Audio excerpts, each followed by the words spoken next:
Shalom, Israel. Today is the first day of the fourth month, and it's always important to remember these Rosh Chodesh, or these new moons, because we only have a few more to go to the seventh month, which is the Sabbath month, where we keep the fall festivals, trumpets, the Day of Atonement, Sukkot, and Shmini Atzeret. So not too far off, with only 3 more months to go to kick that off. So, anyways, I wanted to bring something up new that I've been kind of thinking about for some time. And earlier this week during devotional, we were in 2 Timothy chapter 3, and I want to read something to kind of kick off a topic. And this is the context of this is Paul is writing to Timothy about the end days and how things would be at the end of the age, and it is quite fitting of our day and how things are. So I'll just jump on in at verse 1. But know this, that in the last days hard times shall come.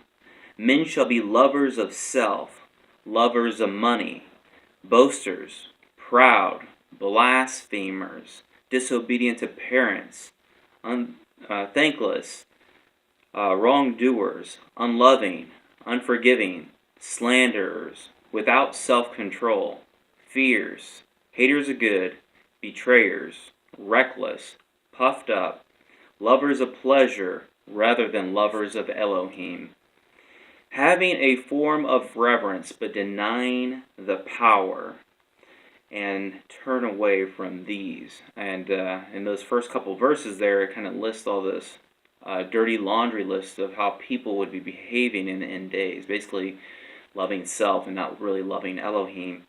And we see in verse 5 there that it's kind of interesting because it says, after it gets done listing their characteristics, you would think it's just talking about just non-believers, but it says they have a form of reverence. So they put on a show of being in some sort of relationship or believing in Elohim, but they deny the power, it says, and so from such turn away. So it's setting you up for what's going to be happening at the end of the age.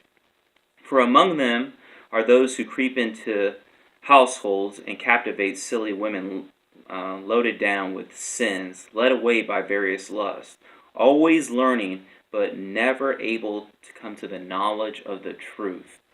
And it's important when we're studying the scriptures is to define terms. What do words mean? And not in our modern understanding of words, but just going back to the original context. What do these words mean? And the scripture defines itself. So even Messiah said in John 17:17, says, Father, sanctify them by your word. Your word is truth. This word truth here goes all throughout the scripture. In the Psalms it talks about it. In Psalm 119, 142 it says, the Torah is truth. And you got to know what the word Torah means. It's the instructions for life. Some people call it the first 5 books. The whole entire Tanakh, or the whole entire ancient covenant writings, the living word is truth. And that's what it's talking about here when they're always learning but never able to come to the knowledge of the truth. And this is really important because he's setting up for how people will be at the end of the age. And as Jannes and Jambres oppose Moses, so do these also oppose the truth. It's talk about people at the end of the age would be like these 2 magicians that opposed Moses. And they put on a good show. They were impostors. They did some of the so-called miracles by deceiving the people. But they were opposing the truth. They're opposing Moses and the truth. What's the truth? The truth is the Torah. We just got done talking about Psalm 119, 142. So let's keep reading here. Men of corrupt minds, found worthless concerning the belief or the faith. It's incredible. Paul says these individuals are worthless concerning the faith. But they shall not go on further, for their folly shall be obvious to all, as also that of those men became, the magicians is referring to. But you, talking to Timothy, did closely follow my teaching in the way of life, and the purpose, and the belief, and the patience, and the love, and the endurance, and the persecutions, and the sufferings, which came to me at Antioch, and Iconium, and at Lystra, what persecutions I bore. Yet of all of them the Master delivered me. And indeed, all those wishing to live reverently in Messiah Yahushua shall be persecuted. And that's a serious truth. If we live a set-apart life, if we are going after Messiah, he tells us that we're going to go through things. And Paul says the same thing right here, that we're going to be persecuted in different ways and forms. It may not be exactly the same for everyone, but you're going to be challenged, and just expect it. But evil men and impostors, what we just got into talking about, these magicians, these people that put on a show and act like they're something that they're not, shall go on to the worst, leading astray. Leading astray from what? The truth. They're leading people away from the truth, away from Torah, being led astray. But you stay in what you have learned and entrusted, knowing from whom you have learned, that from a babe you have known the set-apart Scripture. This is the opposite of being led away from the truth in error. He's telling Timothy, stay with the Scriptures, the set-apart Scriptures which he had known from his youth, the Torah, which is able to make you wise into deliverance through the belief of Messiah Yahushua. All Scripture is breathed by Elohim and profitable for teaching, for reproof, and for setting straight, for instruction in righteousness, that the man of Elohim might be equipped for every good work.